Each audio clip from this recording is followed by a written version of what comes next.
The envelope hit the floor before Daniel Mercer did. 1 second my sister was standing beneath the fluorescent lights of the police station lobby, clutching a folder against her chest, and the next she was on her knees, staring at an empty bank statement with tears running silently down her face.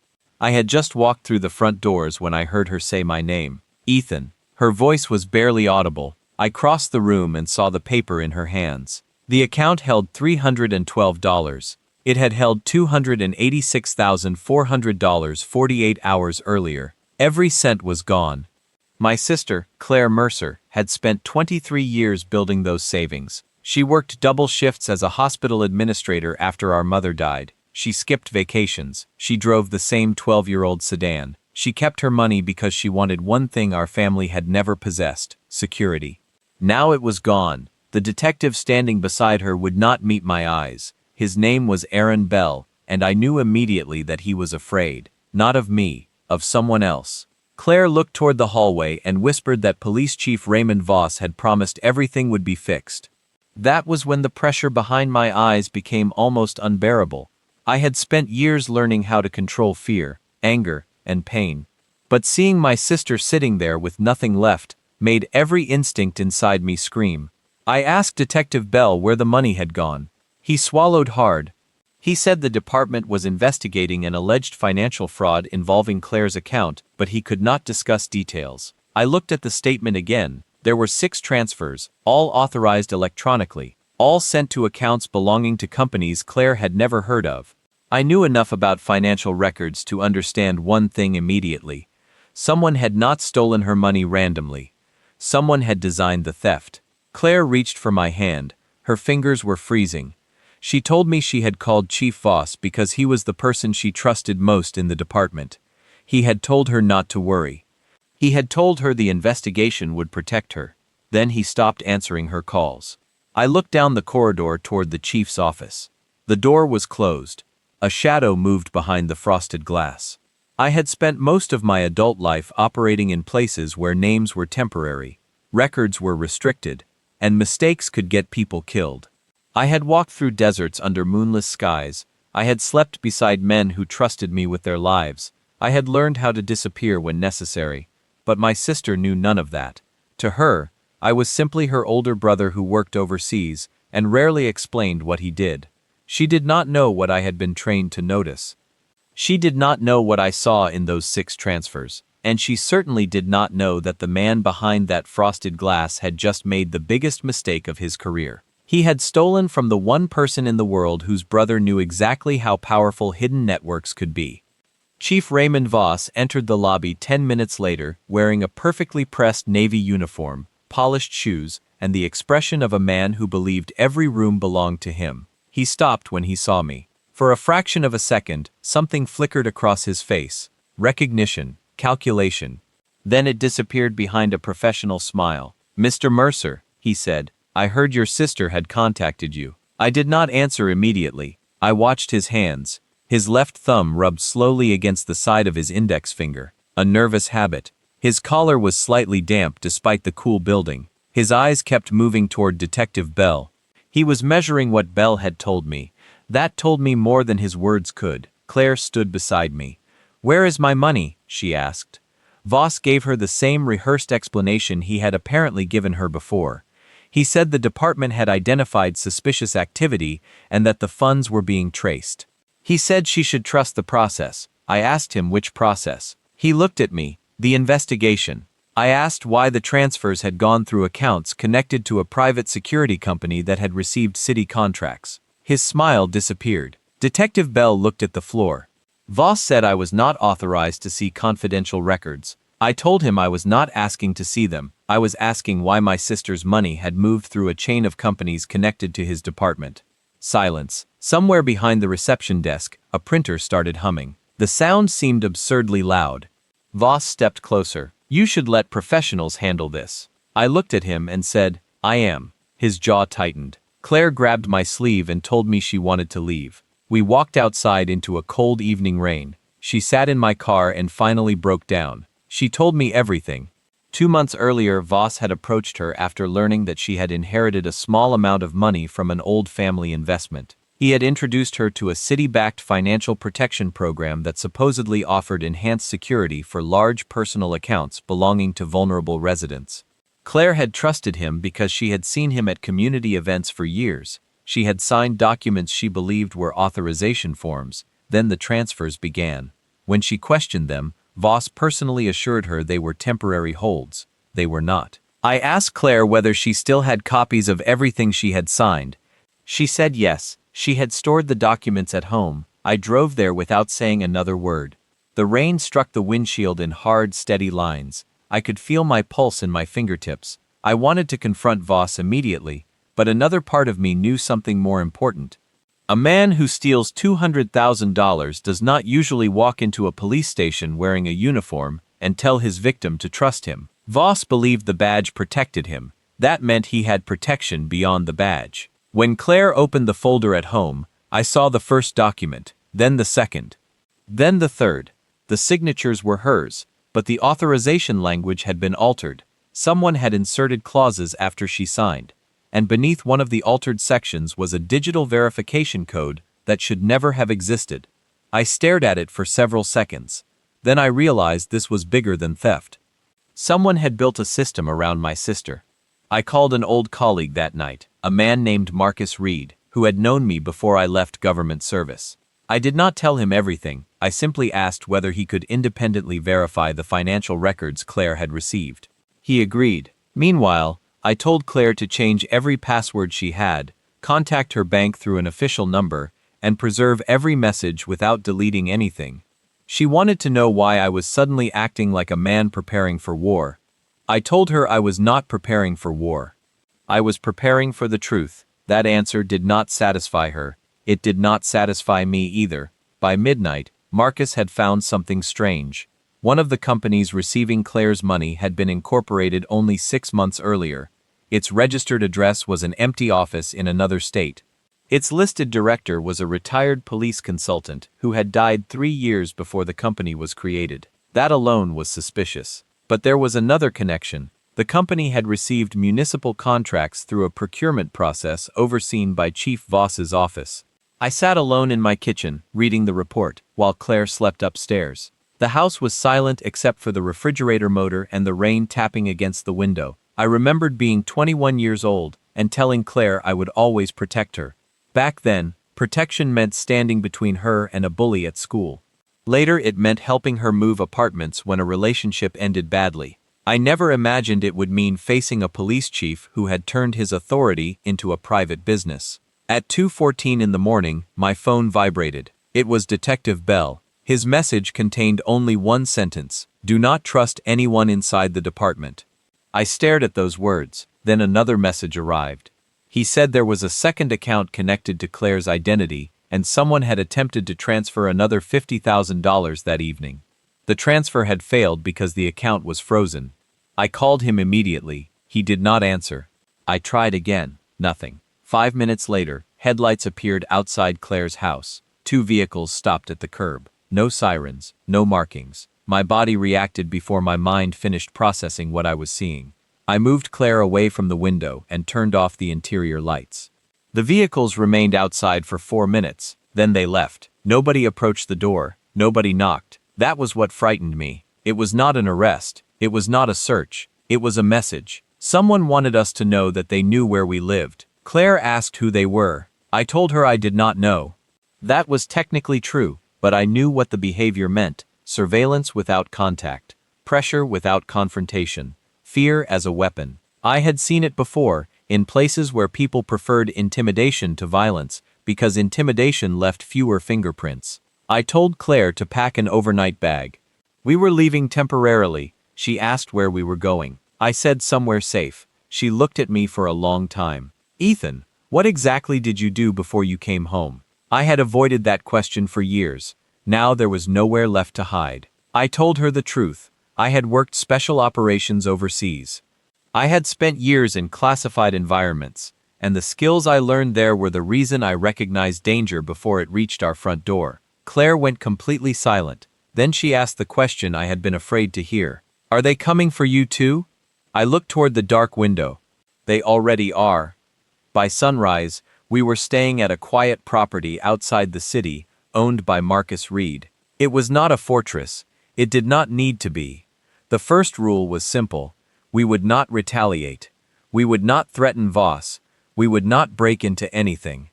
We would not create evidence that could be turned against us. We would document, preserve, and expose. That was harder than revenge because revenge offered immediate satisfaction while justice demanded patience. Marcus arrived with a laptop and a thick folder. Detective Bell had not answered any calls since the previous night. But Marcus had located public records showing that Bell had recently filed an internal complaint against a senior department official. The complaint had been sealed. We needed a lawful way to obtain it, so an attorney named Rachel Donovan entered the picture. Rachel specialized in public corruption and civil rights cases. She reviewed Claire's documents and immediately noticed something important. The altered authorization forms had metadata showing they were modified after Claire had signed them. That did not prove who modified them, but it gave investigators a direction. Rachel contacted federal authorities and submitted a preliminary report. Then we waited.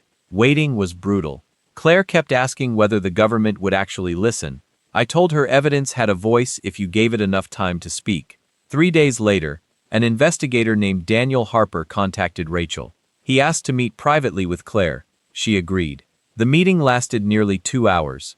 When she returned, she looked different, not relieved, focused. She told us Harper had confirmed that other residents had reported similar financial losses. At least 7 people had been affected. All had some connection to city services, elderly homeowners, families receiving settlement funds, retired workers, people who trusted government because they believed government existed to protect them. Voss had apparently created a system in which his department identified vulnerable accounts, redirected funds through shell companies, and then used the authority of the police to discourage complaints. But there was still one question. Where was the money going? Rachel obtained legal authority to examine the financial trail. The answer led to a private investment group called Northbridge Holdings. Northbridge had no obvious connection to Voss, but its largest outside consultant was a company controlled by Voss's brother Martin. The connection was finally visible. Claire's money had been moved through layers designed to hide the final destination. But the deeper we looked, the more complicated the network became. There were city contracts, private security agreements, political donations, consulting fees, and names belonging to people who were supposed to be investigating corruption. Then Daniel Harper called with a warning. He said someone had attempted to access the federal evidence portal containing our preliminary report. The attempt had failed, but whoever tried had used credentials belonging to a local law enforcement administrator. That meant the corruption reached farther than Voss. Claire sat across from me, listening silently. Her face was pale. She asked whether we should stop. I looked at her. For the first time since this began, I realized the decision was hers. She shook her head. They stole my life savings because they thought I was powerless. Her voice was quiet. I want them to learn they were wrong. I nodded. That was the moment our strategy changed. We were no longer simply trying to recover money. We were going to expose the entire system that had allowed it to disappear. 2 weeks later, Voss held a press conference outside headquarters. He stood behind a row of microphones and announced that his department had uncovered an attempted fraud involving several private citizens. He never mentioned Claire by name. He did not need to. Everyone knew. Reporters repeated the story as if the police chief were the hero who had discovered the crime. Voss claimed that his investigators were working around the clock to protect victims. I watched the broadcast from Marcus's living room. My hands were cold, but my breathing remained steady. Claire sat beside me. Rachel had warned us that Voss would probably attempt to control the narrative before the evidence became public. He was doing exactly that. Then Voss made his mistake. He said no police personnel had ever handled Claire's financial information. That statement was provably false. Rachel had the records. So did federal investigators. The public did not know yet, but they would. The following morning, Detective Bell finally appeared. He came to Rachel's office looking exhausted, carrying a small storage device. He had been suspended. His apartment had been searched. He had spent 3 nights sleeping in his car because he was afraid someone was watching his family. He gave Rachel the device and said it contained copies of internal communications he had preserved before being removed from the investigation. We did not open it ourselves. We gave it directly to federal investigators. That decision mattered. Every step had to remain clean. Inside those records were messages discussing priority accounts, special handling, and community risk. Claire's name appeared several times. One message from Voss's assistant said her account was ideal because the owner has no political visibility. I watched Claire read the transcript. She did not cry. She simply closed her eyes. I knew that look. It was the expression of someone realizing that what happened to them had been deliberate, not accidental, not bureaucratic. Deliberate. Rachel told us prosecutors were preparing warrants and subpoenas. But she also warned us that Voss might try to destroy evidence before those actions became public. We did not know exactly what he would do. We only knew he had motive. That night, my phone received an unknown message. It contained an old photograph of Claire and me walking together outside our mother's funeral. Underneath it was a single sentence: family should stay out of police business. I stared at the screen for a long time. Claire saw my face and asked what happened. I showed her. Her lips tightened. I told her this was exactly why we could not act emotionally. If I confronted Voss, he could claim harassment. If I threatened him, he could claim intimidation. If I touched anything, they could manufacture a case against me. The only way to beat a corrupt system was to refuse to give it ammunition. I handed the phone to Rachel. She preserved the message. Federal investigators were notified. Then something unexpected happened. Within 48 hours, 3 more victims contacted authorities. One was a retired judge, another was a former city employee, the third was the widow of a firefighter. All described the same pattern, the same forms, the same transfers, the same reassurance from Voss's office. The network was beginning to crack. If you're enjoying this tactical justice story, make sure to subscribe for more intense military revenge stories, psychological thrillers, and emotional family justice stories every week. Because from this point forward, the case stops being about one stolen account and becomes something much larger. Federal investigators executed lawful searches across several locations connected to Northbridge Holdings and the city procurement office. I stayed away. Claire stayed away. Rachel handled communication. We watched the operation unfold through official channels. By evening, investigators had seized financial records and computers. Voss appeared on television again, claiming everything was a political attack. He insisted he had never personally benefited from Claire's money. But investigators had already found a transfer from Northbridge Holdings to a private account controlled by Martin Voss. The amount was exactly $50,000. It was labeled a consulting payment. The payment occurred 3 days after Claire's first transfer. That was the first direct financial connection. Then investigators found another transfer, then another. The numbers formed a pattern. Money entered one account, moved through another, and eventually reached companies connected to Voss's family. Claire's entire life savings had become part of a machine designed to make theft look legitimate. The chief was not simply stealing money. He was laundering responsibility. He was hiding behind paperwork, badges, signatures, and layers of bureaucracy. But the investigation uncovered something else that made even the federal agents pause. Voss had been keeping a private ledger. It contained names, amounts, and notes about people he believed could be pressured. Some entries were marked with initials instead of names. Claire's entry contained a single phrase: "No leverage required, Trusts Department." That sentence broke something inside me, not because it frightened me, because it proved he understood exactly what he was doing. He was exploiting trust itself. The badge was not merely protecting him, it was part of the theft. Then the case took a dangerous turn. Martin Voss disappeared.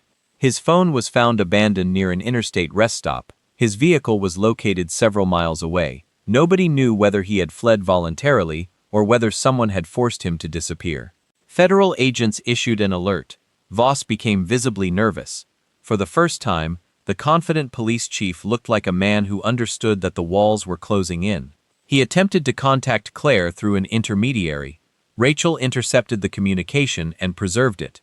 Voss offered to return part of the money if Claire withdrew her complaint. Claire refused. Then he offered more. She refused again. Finally, he offered to reveal the names of other officials if she agreed to stop cooperating with investigators. Claire looked at Rachel and said, "Tell him I want the whole truth."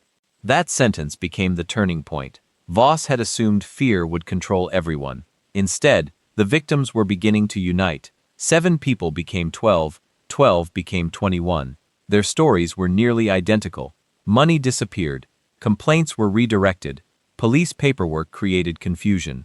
Then silence was enforced through authority. But this time, there was too much evidence to bury. The federal case expanded. State investigators joined. An independent oversight panel was established. And Voss realized that the people he had controlled for years were no longer standing alone. The arrest happened just after dawn. I was sitting in Rachel's office when my phone vibrated. She looked at the message and quietly said, "They got him." I did not feel triumph. I felt something colder, relief. Raymond Voss had been taken into custody without a confrontation. His badge was removed. His hands were restrained. Cameras captured the moment he walked through the courthouse entrance surrounded by federal agents. Reporters shouted questions. He said nothing. For months, he had controlled the public narrative. Now he was silent. But the case was not finished. Arrest was only the beginning. The prosecutors had to prove every transfer, every altered document, every false report, every misuse of authority. Claire testified before a federal grand jury. She described the years she spent saving money. She described trusting the police chief because she believed his badge represented safety. She described opening her bank account and discovering that almost everything she had worked for was gone. Her voice shook during the testimony, but she never stopped. I watched from outside the courtroom. I remembered her sitting on that police station floor with the empty statement in her hands. I remembered thinking that rage could destroy me if I let it. Now I understood something else. Real strength was not the ability to hurt someone. It was the ability to remain standing while the truth moved slowly through a system designed to delay it. The trial lasted months.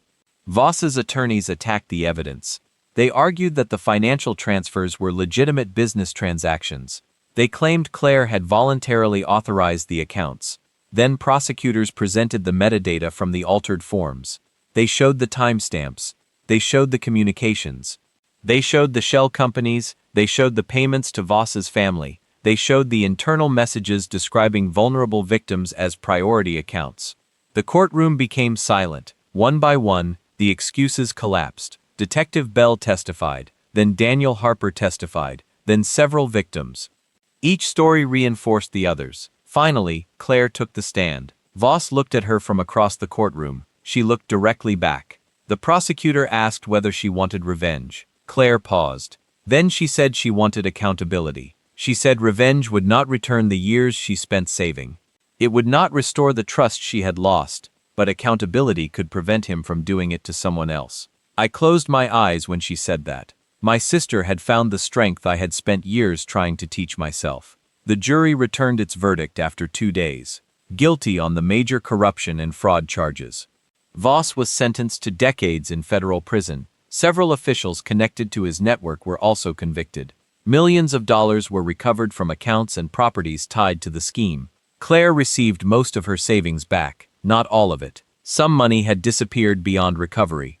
But the number in her account no longer represented everything she had lost. She had something more valuable now, proof that she had refused to be silenced. 6 months after the convictions, Claire and I returned to the police station, where everything had started. The building looked exactly the same. Same fluorescent lights, same polished floor, same reception desk. But the atmosphere felt different. Voss's photograph had been removed from the hallway. An interim chief had taken over. Detective Bell had returned to duty under a new division dedicated to financial crimes and internal accountability. He met us near the entrance. He apologized to Claire for not protecting her sooner. She told him she appreciated the apology, but hoped he would help make sure nobody else needed one. That sentence stayed with me. We walked outside together. The afternoon sun was bright enough to make the pavement shine. Claire held an envelope in her hand. Inside was a letter from the federal court confirming the final recovery of her remaining funds. She had decided not to spend the money on herself. She created a small financial assistance program for families affected by fraud. I asked her why. She said she knew what it felt like to have years of security disappear in one morning. She wanted other people to have somewhere to turn. That was my sister. Even after everything, she chose to build instead of destroy. I returned to work overseas for a while, but I came home more often. The old secrecy around my life became less important. Claire knew what I had done. She knew why I disappeared for months at a time. She knew that the skills I carried had been shaped by years of dangerous work. But she also knew the most important rule I had learned. Never allow anger to make decisions that belong to reason. One evening, we sat on the porch of our childhood home, the same house where our mother had raised us. Claire asked whether I ever wanted to confront Voss personally. I told her the truth. Yes. There had been moments when I wanted to look him in the eyes and make him understand what he had done, but I never needed to. The evidence had spoken for me, the court had spoken, the victims had spoken, and Voss had finally been forced to listen. Claire smiled. Then she asked whether I regretted getting involved. I looked at her. Not for a second. She leaned against my shoulder. For several minutes, neither of us spoke. The world around us was quiet. Cars passed in the distance. A dog barked somewhere down the street. The ordinary sounds of life felt strangely precious. I realized that the real victory had never been putting Voss in prison. It was getting Claire back. Not the money. Her confidence. Her ability to trust herself. Her ability to wake up without wondering who was watching. That was what he had stolen from her too, and that was what the court could never fully measure. But there was one final piece of the story that I had kept to myself. The night before Voss was sentenced, he sent a message through his attorney. He said he knew who I really was. He said he knew about my years in special operations. Then he wrote something that made me stop breathing for a moment. You think I was the first? I read the sentence twice. I never answered. But I understood immediately. Voss had been one piece of something larger. And if he was telling the truth, the story was not over. I spent the next year trying to determine whether Voss's final statement was a desperate attempt to frighten me, or a genuine warning. I did not investigate illegally. I did not chase people through the shadows. I simply paid attention to public cases involving similar financial schemes. The pattern appeared again in another state, then another. Different names, different departments, similar language, similar shell companies, similar victims, but there was no proof of a national organization, only fragments. Then Rachel called me one evening. She said a federal investigator had contacted her about a sealed case involving municipal corruption. The investigator wanted to know whether Claire's records contained references to a company called Meridian Strategic Services. Claire searched her documents. She found the name buried inside a contract attachment. It had appeared only once. That was enough for investigators to reopen a line of inquiry. Months later, the government announced a nationwide investigation into a network of private contractors suspected of exploiting government procurement systems. Voss was not identified as the central figure. He was one of several local officials allegedly involved. The investigation continued without us. Claire did not want to live inside the case forever, neither did I. We had given them what we had. The rest belonged to the investigators. One Sunday morning, Claire and I visited our mother's grave. She brought flowers. I carried a small stone from the garden. We stood quietly in front of the headstone. Claire said Mom would have been furious with Voss. I laughed softly. She would have terrified him. Claire smiled. For the first time in years, we talked about our mother without the conversation ending in grief. We talked about her cooking, her terrible singing, the way she used to hide birthday presents and forget where she put them. Normal memories, beautiful memories. The kind that corruption cannot steal. On the drive home, Claire told me she had stopped checking her bank balance every morning. That was when I realized how deeply the experience had changed her. She no longer woke up expecting another disaster. She was healing. Slowly, quietly, completely. I had spent years believing protection meant being strong enough to defeat threats. Claire taught me another definition. Protection meant helping someone regain the life they thought had been taken from them. That became the final lesson I carried from the entire ordeal. The chief had believed power meant control. He believed a badge could make people afraid. He believed money could disappear behind paperwork. He believed vulnerable people would stay silent. But he misunderstood the most important thing about power. Real power is accountability. Real strength is refusing to become the thing you hate. And real justice is not measured by how much pain you can cause someone. It is measured by how many people are safer because you refuse to look away. Years later, Claire still keeps the original bank statement in a locked drawer, not because she wants to remember the loss. She keeps it because it reminds her of the morning she discovered that fear was not the end of her story. She survived, she fought legally, she testified, she rebuilt, and she never allowed Raymond Voss to define her. There are moments in life when everything seems to collapse at once: a number on a screen, a phone call, a door closing, a person you trusted revealing that they were never worthy of that trust. For Claire, it was $312 where her entire future should have been. For me, it was watching my sister realize that a badge could be used as a weapon against someone who believed in it. But the story did not end there. It continued through evidence, witnesses, investigators, attorneys, and ordinary people who finally decided that silence was no longer acceptable. I often think about the first night Claire asked me what I had done before I came home. She thought my past made me dangerous. In some ways it did. I had been trained to move toward danger instead of away from it. But the most valuable lesson I carried from those years was not how to fight. It was how to remain calm when fighting would be the easiest choice. That discipline saved me. It saved Claire. And it allowed justice to do something anger never could. It exposed the entire network without turning our family into another part of the damage. Raymond Voss believed my sister was powerless because she trusted the wrong person. He was wrong. He believed her brother was dangerous because of his past.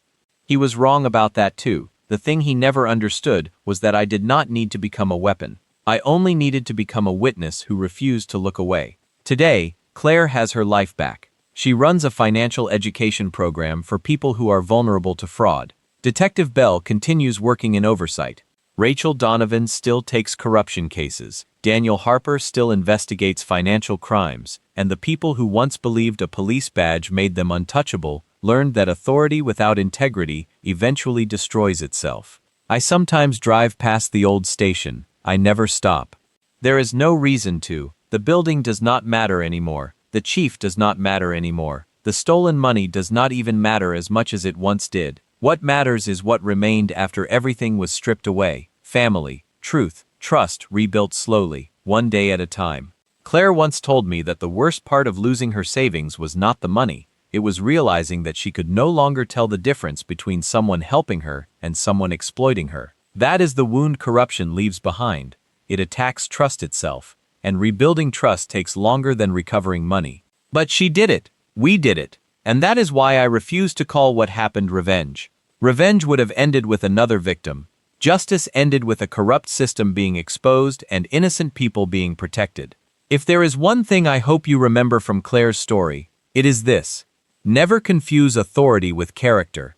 Never assume a uniform guarantees honesty, and never underestimate an ordinary person simply because they are standing alone. Sometimes the person who looks powerless is carrying the evidence that can bring an entire system down.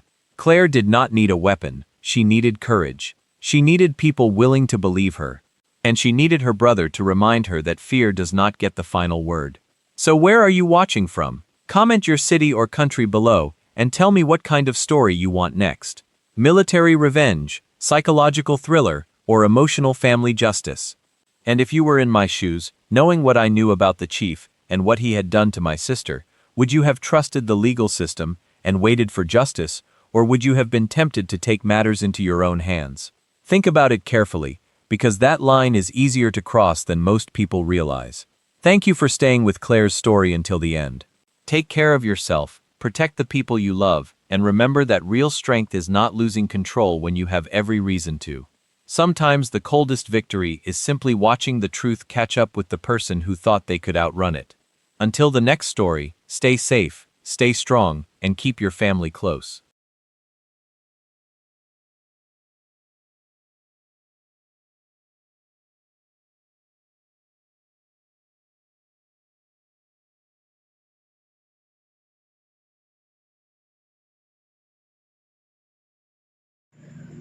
Thank you, my subscriber viewer watching for video and uh, today comments you like this story. I am very happy. Today I have too much sick, have fever, but I am now active for creating a story, and now I am writing story, and then again I am editing maximum 2 hours required for next day's story. Next day I upload story 6 a.m. You must watch story and must watch Karmana's channel, subscribe and share your friends and family and your other relative. I am daily create a new story for you. Again, thanks my audience. You support me and my channel support. I am tag promotion product and description. You must see description promotion product and you like product and buy, click the link, go website and buy. Too many discount offers. You must see description promotion products, makeup, jewelry, dresses and more much products I launch. Okay, thanks, bye bye.